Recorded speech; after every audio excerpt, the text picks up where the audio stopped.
നമ്മുടെ മലയാള സിനിമയിൽ വീണ്ടും ഒരു സിനിമാ വിവാദം ഉണ്ടായിരിക്കുകയാണ്. ആ സിനിമാ വിവാദത്തിൽ വളരെ പ്രസക്തമായി തോന്നിയ ഒരു സംഭാഷണം ഞാൻ ടി.ജിയെ കേൾപ്പിക്കാം.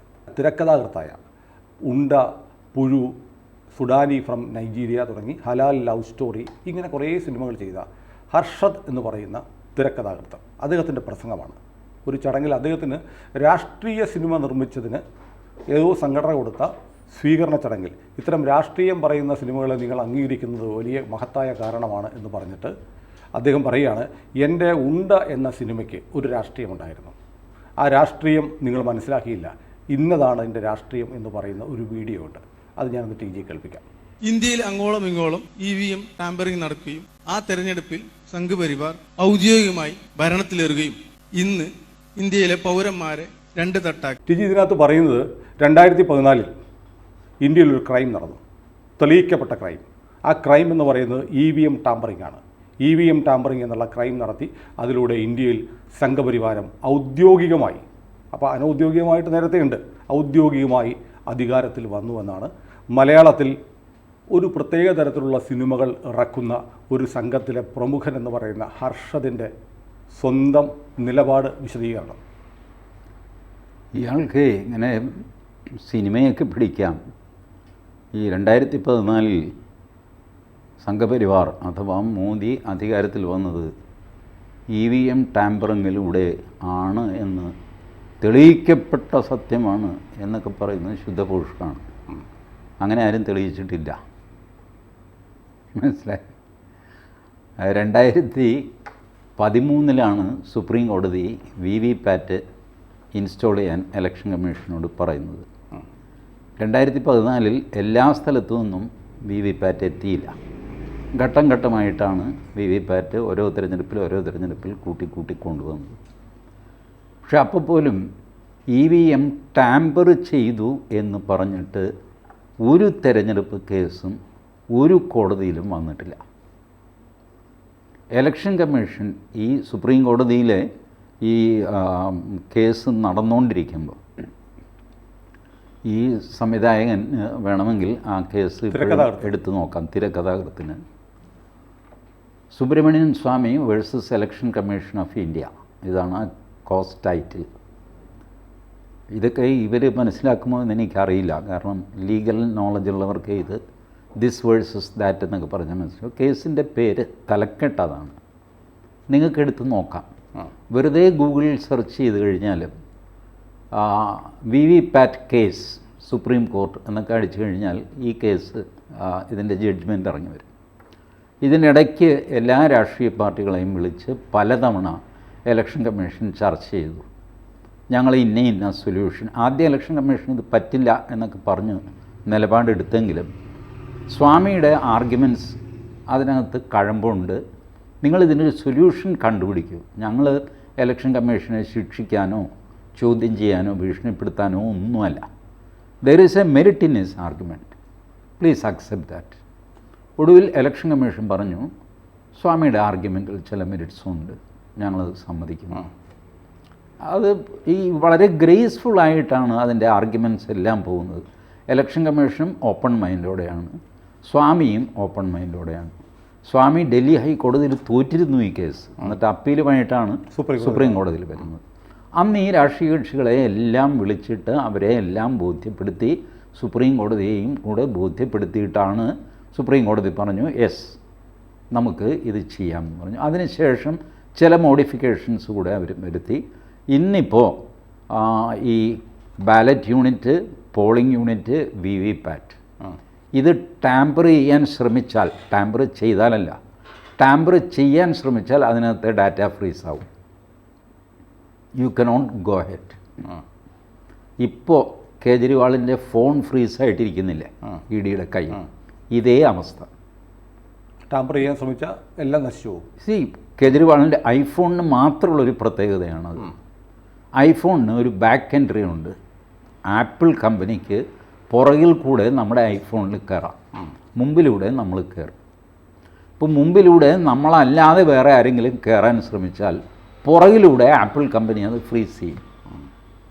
ഇതിലാണ് ED കുടുങ്ങിയിരിക്കുന്നത്. ഒന്നും രണ്ടുമല്ല, 90 ഫോൺ.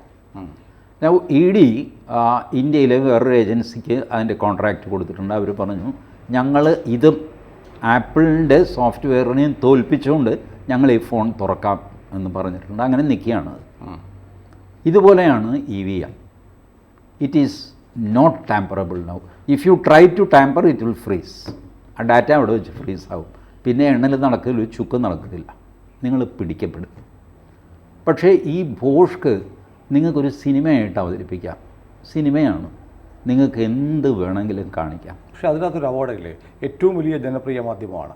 അതിലൂടെ രാജ്യത്ത് തെളിയിക്കപ്പെട്ട ഒരു ക്രൈമാണ്. ആ ക്രൈമിലൂടെയാണ് രാജ്യം ഭരിക്കുന്ന സർക്കാർ വന്നത് എന്ന് പറയുമ്പോൾ ഇപ്പോൾ ഇലക്ഷൻ കമ്മീഷൻ ഈ കാര്യത്തിൽ കേസെടുക്കാൻ തുടങ്ങിയിട്ടുണ്ട്. പക്ഷേ ഈ സിനിമ ഇറങ്ങിയിട്ട് എത്ര വർഷമായി? 5-6 വർഷമായി. 5-6 വർഷമായി. 6 വർഷം മുമ്പ് ഇലക്ഷൻ കമ്മീഷൻ ഇക്കാര്യത്തിൽ സ്ട്രോങ് ആയിരുന്നില്ല. ആരെങ്കിലും എന്തെങ്കിലും പറഞ്ഞിട്ട് പോട്ടെ, എത്രയോ പുസ്തകങ്ങളൊക്കെ ഇറങ്ങി EVM-നെ പറ്റിയൊക്കെ. അപ്പം അന്നത് ഗൗരവത്തിലെടുത്തിട്ടില്ല. ഞാൻ ലീഗൽ കാര്യമല്ല ചോദിച്ചത്, ധാർമ്മികത. വ്യാജ പ്രചരണം നടത്തുക, കേരളത്തിൽ നിന്ന് ഇങ്ങനെ കുറേ സിനിമകൾ ഉണ്ടാവുന്നു എന്നുള്ള പരാതിയുണ്ട്. ഞാൻ പറയാം, 1971 ഇന്ദിരാഗാന്ധി മഹാസഖ്യത്തിൽ തറ പറ്റിച്ചു. ആരും പ്രതീക്ഷിച്ചതല്ല. അന്ന് സകല പാർട്ടിയും ചേർന്ന് മഹാസഖ്യം ഉണ്ടാക്കിയിട്ട് ഇന്ദിരാഗാന്ധിക്കെതിരെ മത്സരിക്കുകയായിരുന്നു. കോൺഗ്രസ് ഒറ്റയ്ക്കും മറ്റെല്ലാ പാർട്ടികളും. അപ്പം ന്യായമായിട്ടും കോൺഗ്രസ് തോറ്റുപോകും എന്ന് വിചാരിച്ചു. 67 അനുഭവമുണ്ട്. കോൺഗ്രസ്സിന് വലിയ പരിക്ക് പറ്റി, ഇങ്ങനെയൊക്കെ നിൽക്കുക. 71 തെരഞ്ഞെടുപ്പിൽ ഇന്ദിരാഗാന്ധി തൂത്തുവാരി ജയിച്ചു. അന്ന് വന്ന ഒരു വാദമായിരുന്നു, ഇന്ദിരാഗാന്ധി ഒരു പ്രത്യേക ബാലറ്റ് പേപ്പർ, റഷ്യയിൽ നിന്നാണ് അന്ന് ബാലറ്റ് പേപ്പർ ഇറക്കുമതി ചെയ്തത്. നമ്മുടെ കയ്യിൽ പേപ്പറില്ല. റഷ്യ തന്ന പേപ്പറിൽ ഒരു പ്രത്യേക കെമിക്കൽ വെച്ചിട്ട് കോൺഗ്രസ്സിന് വോട്ട് ചെയ്യും. ഇത് കഴിഞ്ഞ് തെരഞ്ഞെടുപ്പിൽ ആൾക്കാർ തോന്നിയ ദിവസം ഏത് സിമ്പലിനാണോ അതിന് വോട്ട് ചെയ്യുമല്ലോ. ഈ പെട്ടിയെല്ലാം കളക്ട് ചെയ്ത് കൊണ്ടുപോയി വയ്ക്കുന്നതിനിടയ്ക്ക് ഒരു 48 മണിക്കൂറിനുള്ളിൽ ഈ ആളുകൾ ചെയ്ത വോട്ടിൻ്റെ മഷിയുണ്ടല്ലോ, ആ മഷി അപ്രത്യക്ഷമാകും. നേരത്തെ കോൺഗ്രസ്സിന് ചെയ്തു വെച്ച വോട്ടുണ്ടല്ലോ, ആ മഷി തെളിഞ്ഞു വരും. 2 ടൈപ്പ് മഷി, റഷ്യൻ മഷിയാണ് ഇന്ദിരാഗാന്ധി ഉപയോഗിച്ചത്. ഒന്ന് കുത്തിക്കഴിഞ്ഞ് 48 മണിക്കൂർ കഴിയുമ്പോൾ അപ്രത്യക്ഷമാകുന്നതും, വേറൊന്ന് 48 മണിക്കൂറിന് ശേഷം തെളിഞ്ഞു വരുന്നതും.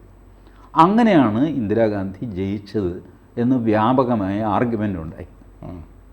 അന്ന് അതിനെ അനുകൂലിക്കുകയും എതിർക്കുകയും ചെയ്ത 2 BJP ജനസംഘമായിരുന്നു. ജനസംഘത്തിലെ 2 സ്റ്റാൽവേർട്സ്, അടൽ ബിഹാരി വാജ്പേയി പറഞ്ഞു ഇതൊക്കെ നോൺസെൻസാണ്, കപോലകൽപ്പിതമാണെന്ന് പറഞ്ഞു. ബൽരാജ് മധോക് വാജ്പേയിയേക്കാളും സീനിയറായിരുന്നു ജനസംഘത്തിൽ. അദ്ദേഹം ഇത് ശരിയാണെന്നും വാദിച്ചു. എനിക്ക് തോന്നുന്നു അന്നും കോടതിയിൽ പോയത് രാജനാരായണനാണ്. കോടതിയിൽ ആ കേസ് എങ്ങനെയായി എന്ന് പിന്നെ ഞാൻ ട്രേസ് ചെയ്തില്ല.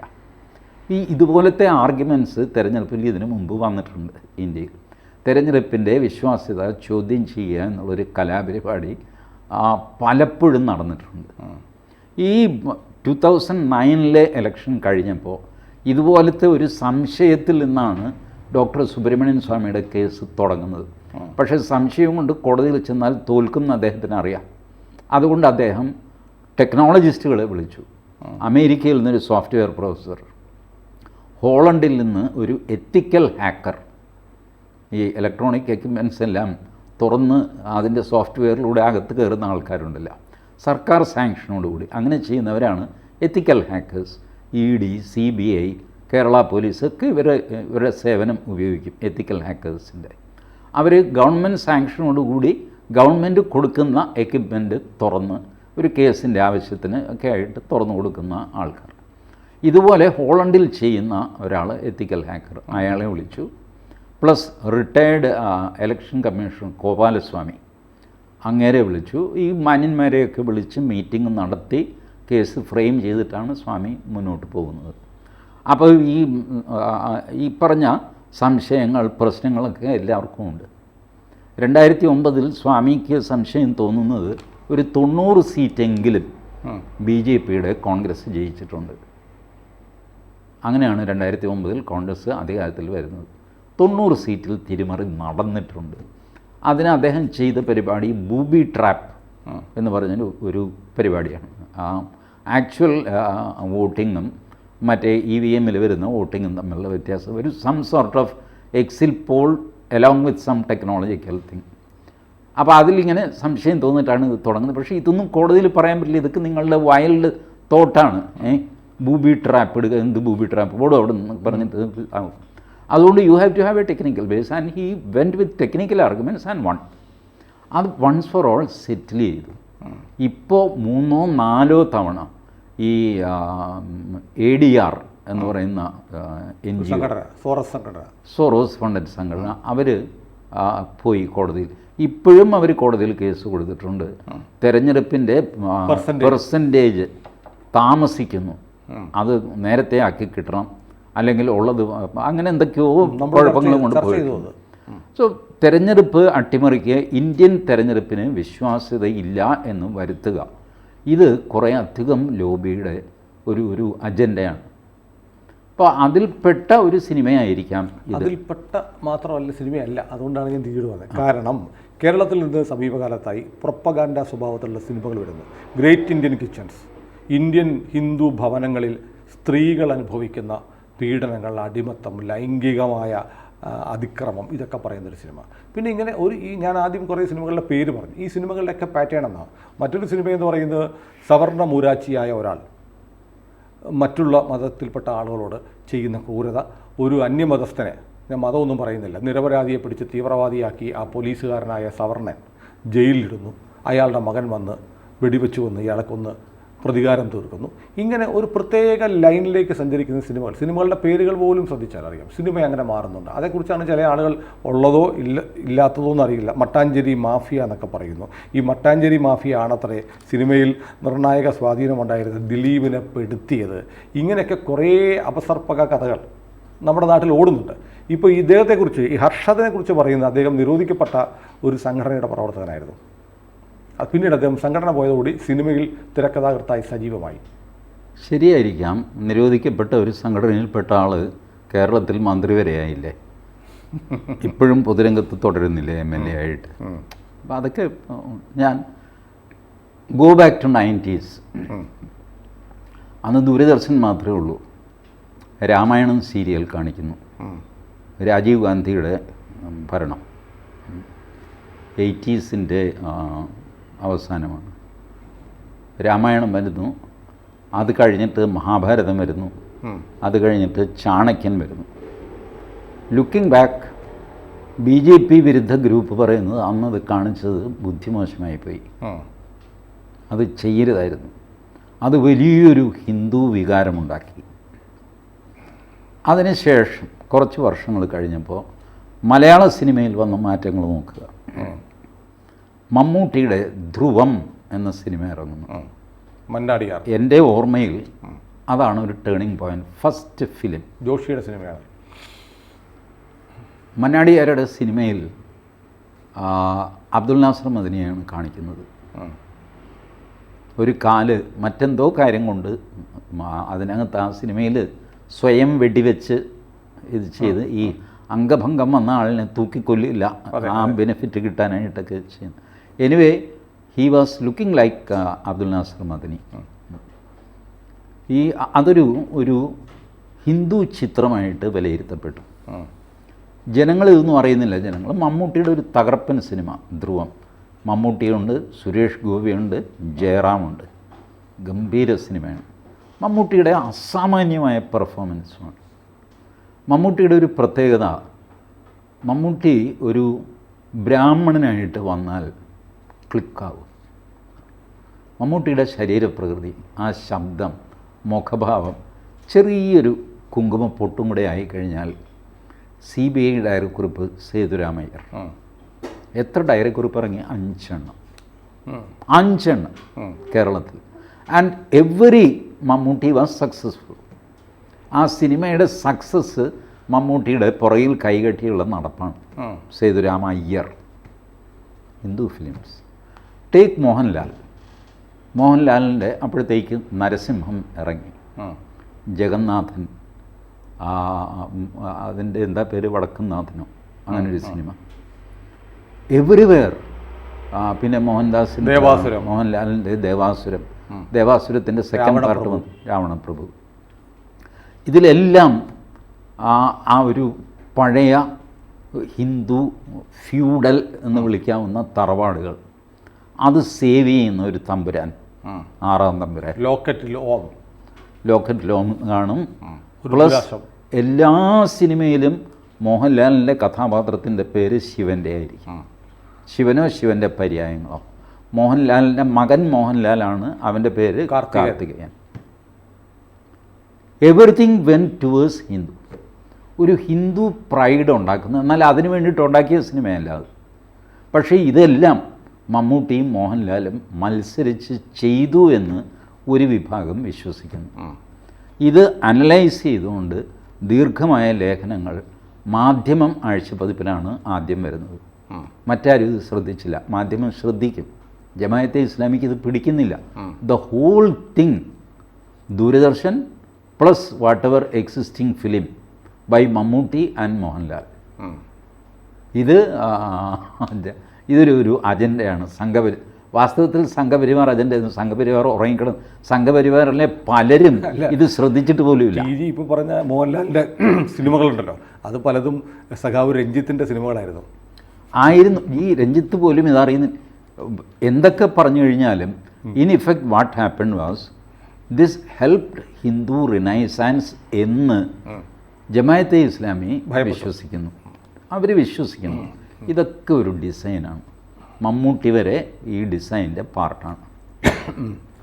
മമ്മൂട്ടി മുസ്ലിം, ഈ പറഞ്ഞ താടിയും തലക്കെട്ടും വെച്ച് മീശ വടിച്ച് താടി വെച്ച് നടക്കുന്ന മുസ്ലിം ഒന്നും അല്ലല്ലോ മമ്മൂട്ടി. സോ മമ്മൂട്ടിയും ഇതിൻ്റെ ഒരു പാർട്ടാണ് വിചാരിച്ചു. ഈ സേതുരാമയ്യർ റിപ്പീറ്റഡായിട്ട് മമ്മൂട്ടി ചെയ്തു കഴിഞ്ഞപ്പോൾ ഇവർക്ക് ഇരിക്കപ്പുറതിയില്ലാതായി. ഒരുപക്ഷെ മമ്മൂട്ടി പോലും തിരിഞ്ഞു നോക്കുമ്പോൾ ഇത്രയും വേണ്ടിയിരുന്നോ എന്ന് തോന്നുന്ന രീതിയിലേക്ക് മമ്മൂട്ടി സഞ്ചരിക്കുകയും ചെയ്തു. ബട്ട് അതേ രീതിയിൽ വ്യത്യസ്തമായ ഒരു വഴിയിലൂടെയാണ് മോഹൻലാലിൻ്റെ സിനിമകൾ പോയിക്കൊണ്ടിരുന്നത്. ബട്ട് രണ്ട് സിനിമകളുടെയും ആഫ്റ്റർ ഇഫക്റ്റ് ഒന്നായിരുന്നു.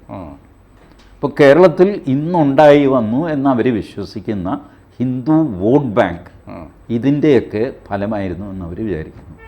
പണ്ട് കമ്മ്യൂണിസ്റ്റ് പാർട്ടി ബോധപൂർവം അവരുടേതാണ് എന്ന് ഓൺ ചെയ്തുകൊണ്ട് ചെയ്ത കാര്യങ്ങൾ, നിങ്ങളെന്നെ കമ്മ്യൂണിസ്റ്റാക്കി എന്നുള്ള നാടകം, അങ്ങനെ നാടകത്തിലൂടെ കവിതയിലൂടെ സാഹിത്യകാരന്മാരെയൊക്കെ സ്വാധീനിച്ച് പിടിച്ചാണ് ഇന്നിപ്പോൾ എല്ലാവരും അവരുടെ കൂടെയാണ്.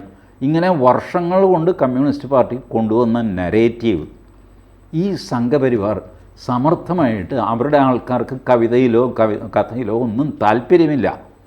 അവർ അവാർഡ് വാങ്ങാനും പോകാറില്ല, കൊടുക്കാനും പോകാറില്ല. അവർ ഈ ചരടൊക്കെ കെട്ടി കുറിയിട്ട് ഈ കക്ഷത്തിൽ ഇഷ്ടികയും വെച്ച് നടക്കും, ബലപ്രയോഗം നടത്തുന്ന കുറച്ച് പേരാണ് എന്നുള്ള ഇമ്പ്രഷൻ അതുപോലെ നിലനിർത്തിയിട്ട് ദേ ബ്രോട്ട് എ കൾച്ചറൽ ചേഞ്ച്. അത് വലിയൊരു അട്ടിമറിയാണ് എന്നിവർക്ക് തോന്നി. ആണോ ഇല്ലയോ എന്ന് ആർക്കും അറിയില്ല, ബട്ട് അട്ടിമറി ഹാപ്പൻഡ്. ഇതിനെ കൗണ്ടർ ചെയ്യാൻ എന്ത് ചെയ്യണം? And these people were dominating the scene. Mohanlal, Mammootty, Jayaram, Manoj K Jayan, Dileep, ഇത്രയും പേര്. ആൻഡ് ഇതേ ആൾക്കാർ മുസ്ലിം ക്യാരക്ടേഴ്സായിട്ട് വന്ന സിനിമകളുണ്ട്. ഒന്ന് വിജയിച്ചാൽ വിജയിച്ചു, അങ്ങനെ പോകുന്ന സിനിമകൾ. മോഹൻലാലിൻ്റെ കിളിച്ചുണ്ടൻ മാമ്പഴം, അതിൽ മോഹൻലാൽ മുസ്ലിമാണ്. മമ്മൂട്ടിയുടെ ഐ തിങ്ക് ബസ് കണ്ടക്ടറാണെന്ന് തോന്നുന്നു. ചില സിനിമകൾ ആവറേജ് കളക്ഷനൊക്കെ ആയിട്ട് നോ ഇമ്പാക്റ്റ്. അതേസമയം മമ്മൂട്ടി ഒരു ബ്രാഹ്മണനാക്കി കഴിഞ്ഞാൽ, സേതുരാമയ്യരാക്കി കഴിഞ്ഞാൽ ആ സിനിമ നിലം തൊടാതെ അങ്ങ് പറക്കുകയാണ്. What will you do? Imagine the shock which happen the other side. Jamaat Islami, Hamas, ISIS-നൊക്കെ ഉണ്ടാകുന്ന ഷോക്കുണ്ടല്ലോ, അത് അതിഭയങ്കരമായിരുന്നു. അതിനവർ റേസ് ചെയ്ത് ദുർബലമായ ചില സിനിമകളാണ് ഈ ഉണ്ട, ബോണ്ട, പരിപ്പോട എന്നൊക്കെ പറഞ്ഞിട്ട് ഇങ്ങനെ ചിലതൊക്കെ ഒരു ഇമ്പാക്റ്റും ഇല്ലാതെ പോയി. സോ സംവിധായകൻ, ഞാൻ കേട്ടു ഇപ്പോൾ സംവിധായകൻ ക്ലെയിം ചെയ്തു ഇതൊരു രാഷ്ട്രീയ സിനിമയാണ്. എന്ത് രാഷ്ട്രീയമാണെന്ന് എനിക്ക് അറിഞ്ഞുകൂടാ. ഇതൊരു തെരഞ്ഞെടുപ്പ് കമ്മീഷനെതിരെ ഇറക്കിയ ഒരു സിനിമ എന്ന് വേണം മനസ്സിലാക്കാൻ. ഞാൻ ഈ സിനിമ കണ്ടിട്ടില്ല.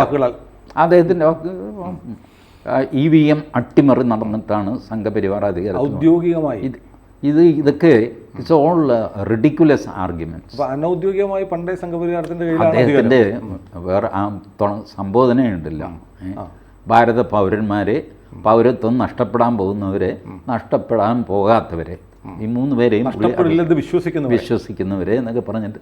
So his agenda is very എല്ലാവർക്കും സമാധാനം, അസ്സലാമു അലൈക്കും, എല്ലാവർക്കും സമാധാനം എന്നുള്ളതിൻ്റെ തർജ്ജമയാണ് അസ്സലാമു അലൈക്കും എന്നുള്ളത്. എനിവേ പോട്ടെ, this is all minor mischief.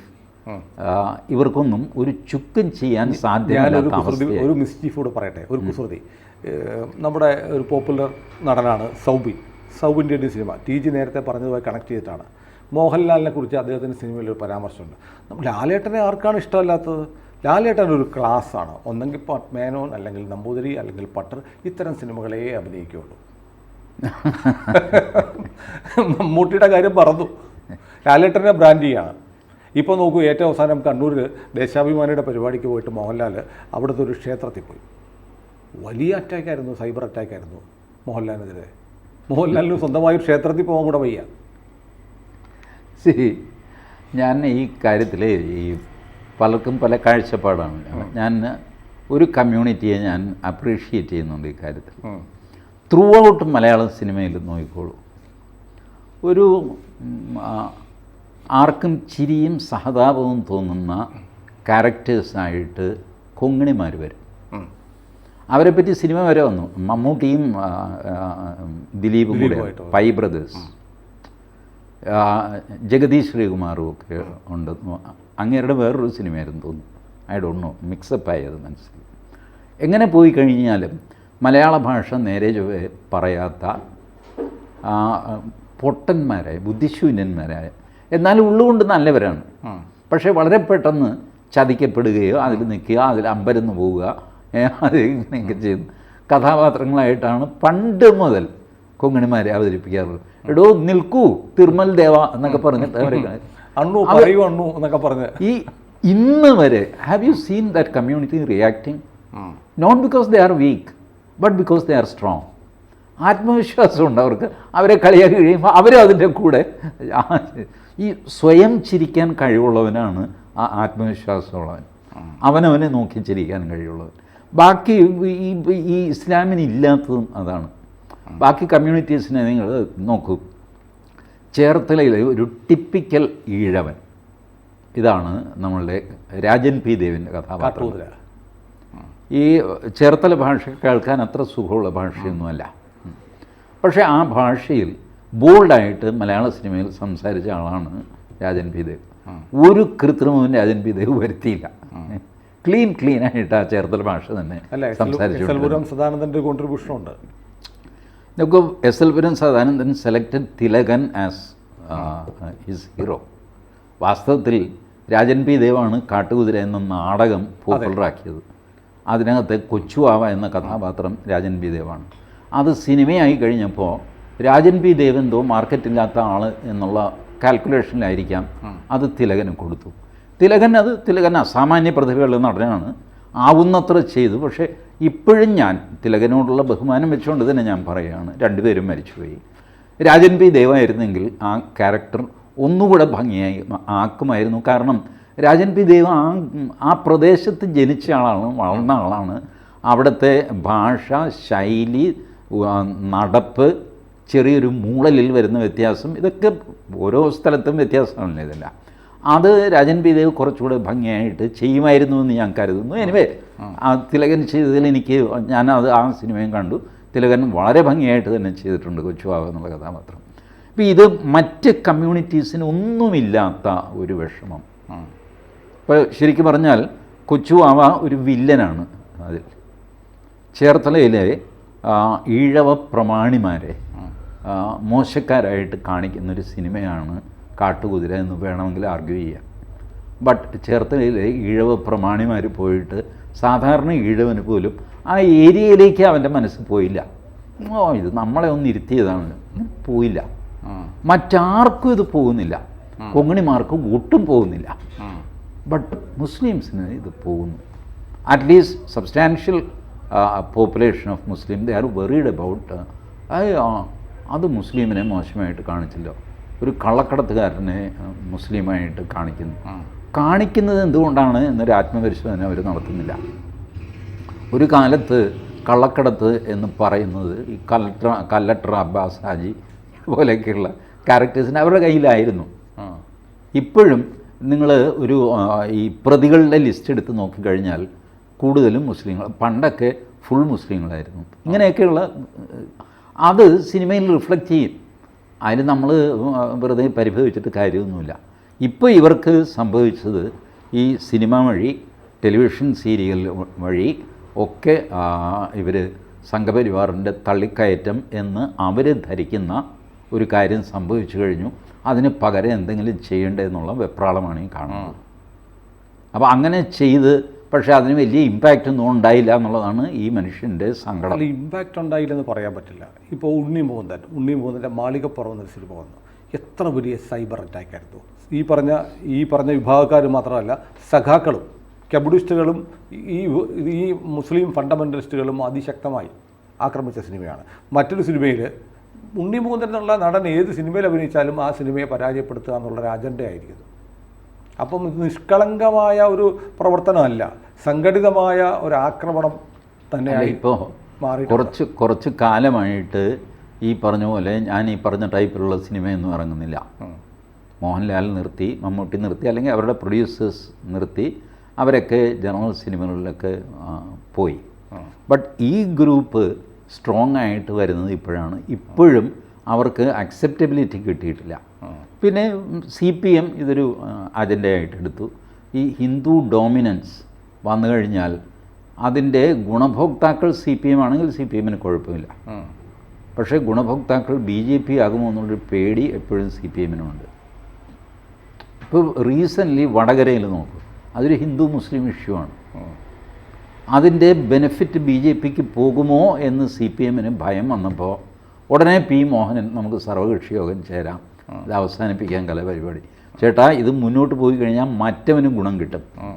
മറ്റവനിത് അറിയുന്നേ ഇല്ല. അവൻ തിരഞ്ഞെടുപ്പ് കഴിഞ്ഞ ക്ഷീണത്തിൽ ഉറങ്ങിക്കൊണ്ടിരിക്കുക, എണീറ്റിട്ടില്ല ഇതുവരെ. ഏതായാലും ഇവർക്ക് ആ പേടിയുണ്ട്. അത് മുൻകൂട്ടി തടയാൻ വേണ്ടിയിട്ടാണ് ഇവർ ഈ സർവകക്ഷി യോഗം പ്ലാൻ ചെയ്യുന്നത്. ലീഗിൻ്റെ അണികളിൽ അത് വലിയ വ്യാപകമായ പ്രതിഷേധമുണ്ട്. ഒരു സർവകക്ഷിയും വേണ്ട എന്നൊക്കെ പറഞ്ഞ് നിൽക്കുന്നു. ബേസിക്കലി എന്താ, ഒരു ഹിന്ദു ഉണർവ്, ഹിന്ദു യൂണിറ്റി. ഈ യൂണിറ്റി ഉണ്ടാവണം, പക്ഷേ അതിൻ്റെ ഗുണം എനിക്ക് കിട്ടണം. എന്നാൽ എനിക്ക് ഹിന്ദുക്കളെ നിരന്തരം കുറ്റം പറയുകയും വേണം. ഇങ്ങനെ കോൺട്രഡിക്ടറി ആയിട്ടാണ് CPMൻ്റെ നിലപാട്. CPMൻ്റെ സൈബർ അണികൾ ആ ഒരു ഉണ്ണി മുകുന്ദൻ്റെ മാളികപ്പുറം എന്നുള്ള ഒറ്റ സിനിമ വെച്ചിട്ട് ഇനി ഉണ്ണി മുകുന്ദനെ തല പൊക്കാൻ ഞങ്ങൾ സമ്മതിക്കില്ല എന്ന് പറഞ്ഞിട്ട് അവർ ക്യാമ്പയിൻ നടത്തുന്നു. But if you take a good film, Swamy അയ്യപ്പനെ പറ്റി ഇപ്പോഴും അത് ക്ലിക്ക് ചെയ്യും. കേരളത്തിൽ മാർക്കറ്റുള്ള 2 ദൈവങ്ങളാണ്, ഒന്ന് ഗുരുവായൂരപ്പനും ഒന്ന് ശബരിമലയും. അയ്യപ്പനെ പറ്റി എത്ര സിനിമ ഇറങ്ങിയിട്ടുണ്ട്, അത്രയും സിനിമ വേറെ ഒരാളെ പറ്റി ഇറങ്ങിയിട്ടില്ല. ഗുരുവായൂരപ്പനെ പറ്റി എത്ര കാസറ്റും CD-യും ഭക്തിഗാനവും ഇറങ്ങിയിട്ടുണ്ട്, അത്രയും ഗാനങ്ങൾ അയ്യപ്പനെ പറ്റി പോലും ഇറങ്ങിയിട്ടില്ല. 3-ാം സ്ഥാനത്താണ് പാവം മുരുകൻ നിൽക്കുന്നത്. പിന്നെ ഇപ്പോൾ ഓരോ ക്ഷേത്രത്തിനും അവരവരുടേതായ പാട്ടുണ്ട്. ഓരോ ക്ഷേത്രത്തിനും, നാട്ടുപുറത്തെ ക്ഷേത്രങ്ങൾക്ക് പോലും ഉണ്ട്. എത്ര ഞാൻ ഈ നമ്മുടെ സംഗീത സംവിധായകൻ വിദ്യാധരൻ മാഷിനോട് സംസാരിക്കുമ്പോൾ പുള്ളി പറഞ്ഞു, കുറഞ്ഞതൊരു 108 അമ്പലങ്ങളുടെ പാട്ടിന് ഞാൻ തന്നെ സംഗീതം കൊടുത്തിട്ടുണ്ട്. അമ്പലത്തിൽ അവിടെ ആരെങ്കിലും ഒരാളിനെ പിടിച്ച്, അല്ലെങ്കിൽ കുറച്ച് സ്റ്റാൻഡേർഡ് വേണമെന്നൊക്കെ തോന്നിക്കഴിഞ്ഞാൽ R.K. ദാമോദരൻ, രമേശൻ നായർ, അദ്ദേഹം മരിച്ചുപോയി പാവം. ഈ R.K. ദാമോദരൻ ചെന്ന് കാണും. അപ്പോൾ എന്താ അത് കടവിൽ ഭഗവതി. കടവിൽ ഭഗവതി എവിടെയാണ് അത് ഇവിടെയാണ് കാർത്തികപ്പള്ളി. എനിക്കറിഞ്ഞു. പക്ഷേ R.K. ദാമോദരൻ്റെ സമയത്ത് ഭഗവതിയല്ലേ, കടവിൽ ഭഗവതി, കാവിൽ ഭഗവതി എന്ന് കേട്ട് കഴിഞ്ഞാൽ നമ്മൾ ഇത് കേരളത്തിലുള്ളൊരു ഭഗവതി. അത് കടവിൽ എന്ന് പറയുന്നത് കൊല്ലത്തായാലും എന്താ, കോട്ടയത്തായാലും എന്താ, കൊട്ടാരക്കരയായാലും എന്താ, കടവിൽ ഭഗവതിയാണ്. ഏതോ കടവിലിരിക്കുന്ന ഭഗവതി. R.K. ദാമോദരൻ മനോഹരമായി കൊടുക്കും. നേരെ വണ്ടി കയറിയിട്ട് വിദ്യാധരൻ മാഷിൻ്റെ അടുത്ത് പോകും. മാഷ് ഇങ്ങനെയാണ് ഇതൊന്ന് ചെയ്തു തരണം. മാഷ് നോക്കിക്കഴിയുമ്പോൾ ഭഗവതി. മാഷിന് സ്വാഭാവികമായിട്ട് ആ സംഗീതം വരും. ഹാർമോണിയം എടുത്ത് വെച്ചു മ്യൂസിക്കാക്കി അത് ആ ക്ഷേത്രത്തിൻ്റെ പാട്ടായി. അവർ വൈകുന്നേരം 5:30 മണിക്ക് ആദ്യം വയ്ക്കുന്ന ഈ പാട്ടാണ്. അതിന് ശേഷമേ യേശുദാസിന് പോലും പ്രവേശനമുള്ളൂ.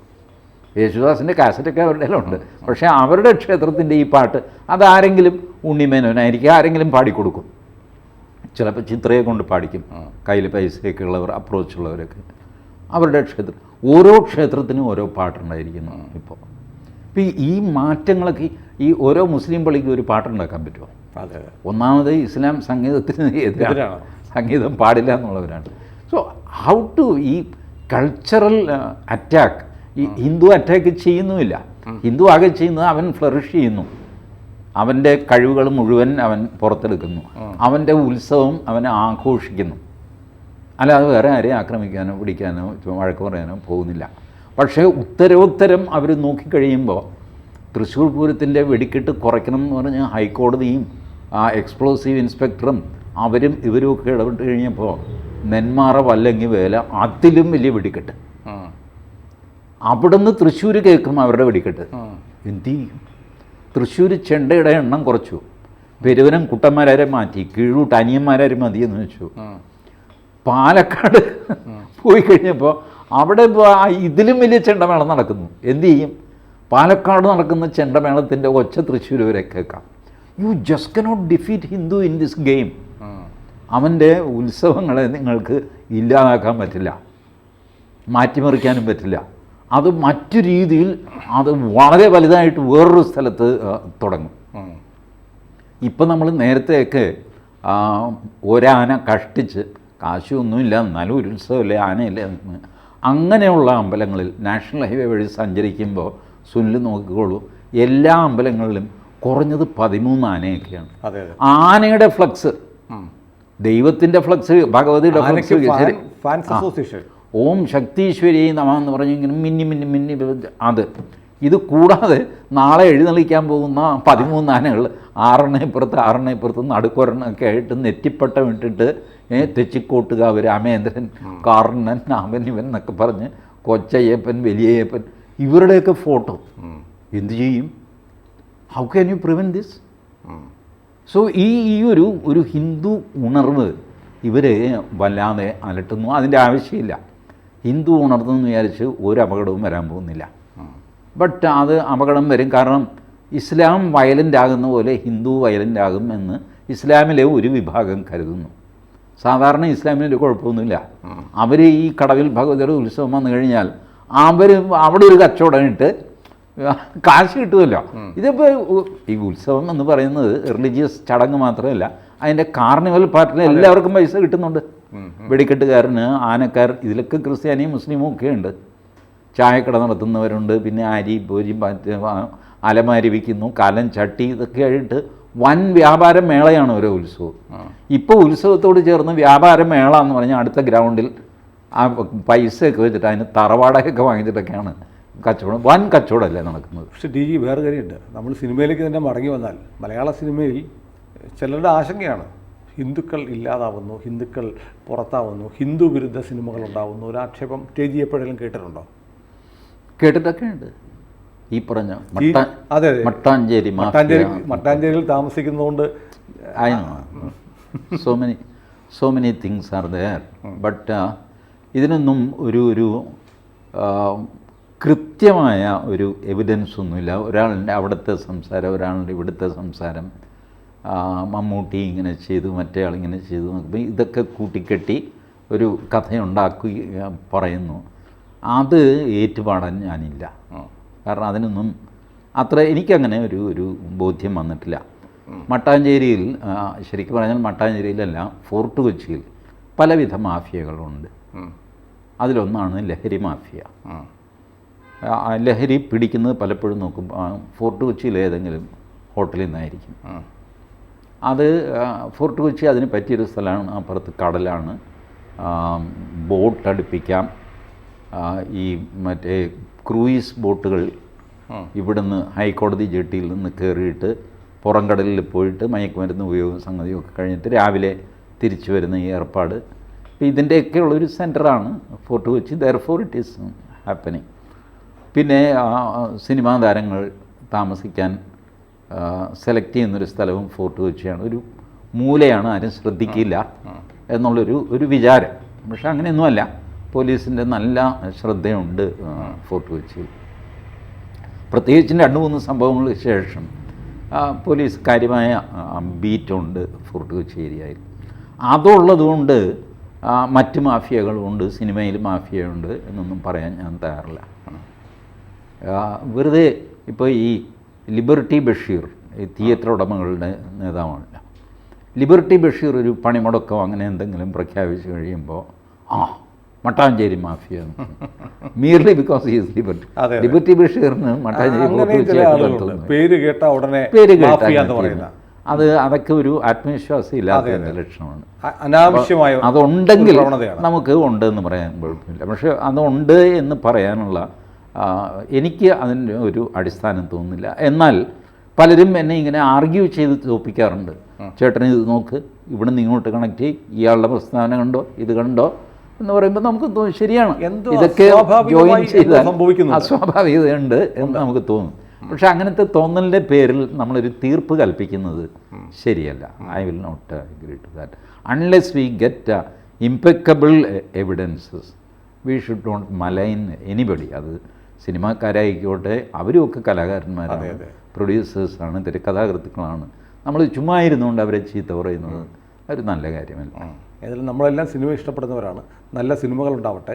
സിനിമകൾ കാണുന്നത് ഈ നാട്ടിലെ ഭൂരിപക്ഷം ജനങ്ങളുമാണ്. ഞാൻ പറയുന്നത് ഈ ഉണ്ടയുടെ സംവിധായകൻ തിരക്കഥാകൃത്തൊക്കെ ഇങ്ങനെ സംസാരിക്കുന്നത് അത് ഈ പെർട്ടിക്കുലർ ഗ്രൂപ്പ് ഓഫ് ഈ ജമായത്തെ ഇസ്ലാമി, ഹമാസ്, ISIS ചിന്തയൊക്കെയുള്ള കുറച്ച് പേരെ ആണ് ഈ തിരക്കഥാകൃത്ത് ആ ഗ്രൂപ്പിൽപ്പെട്ട ഒരാളാണെന്നാണ് എൻ്റെ നിഗമനം.